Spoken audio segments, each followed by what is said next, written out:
ഒരു തരത്തിൽ പറഞ്ഞാൽ ഉർവശി ശാപം ഉപകാരം എന്ന് പറയുന്നത് പോലെ തനിക്കുള്ള വിശപ്പ് മാറായിക എന്ന അസുഖം റപ്പായി ചേട്ടന് ജീവിത വരുമാന മാർഗമായി. 115 കിലോ തൂക്കമാണ് റപ്പായി ചേട്ടൻ ഉണ്ടായിരുന്നത്. ഇത്രയധികം ഭക്ഷണം കഴിക്കുമ്പോൾ കൊളസ്ട്രോൾ ഉണ്ടാകാതിരിക്കാൻ ഒരു കാര്യം പ്രത്യേകമായി ശ്രദ്ധിച്ചിരുന്നു: സസ്യാഹാരം മാത്രം കഴിക്കുക.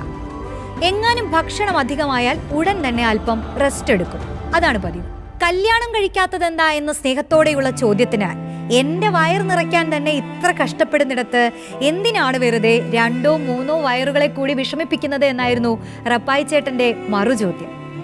ഗിന്നസ് ബുക്കിൽ പോലും ഇടം നേടണമെന്ന് ആഗ്രഹിച്ചിരുന്നുവെങ്കിലും രക്തസമ്മർദ്ദവും പ്രമേഹവും കൂടിയതോടെ തീറ്റ മത്സരങ്ങളിൽ നിന്ന് പിന്മാറേണ്ടി വന്നു.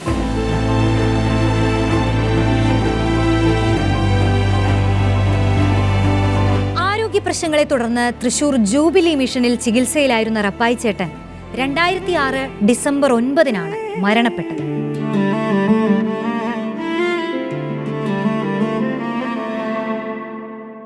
അന്ത്യസമയത്ത് അദ്ദേഹത്തിന് ഏകദേശം 120 കിലോഗ്രാം ഭാരമുണ്ടായിരുന്നു.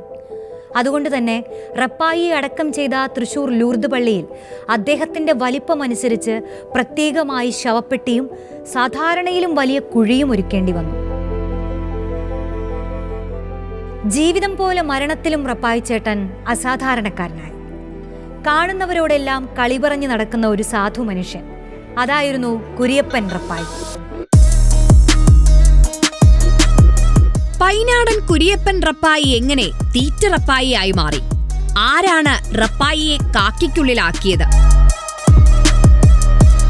തൃശൂർകാർ റപ്പായിയെ നെഞ്ചേറ്റിയത് എങ്ങനെ? തീറ്റ റപ്പായിയുടെ ജീവിതം കാണാം AI ദൃശ്യമികവിൽ റിപ്പോർട്ടർ സ്റ്റോറീസ് യൂട്യൂബ് ചാനലിൽ.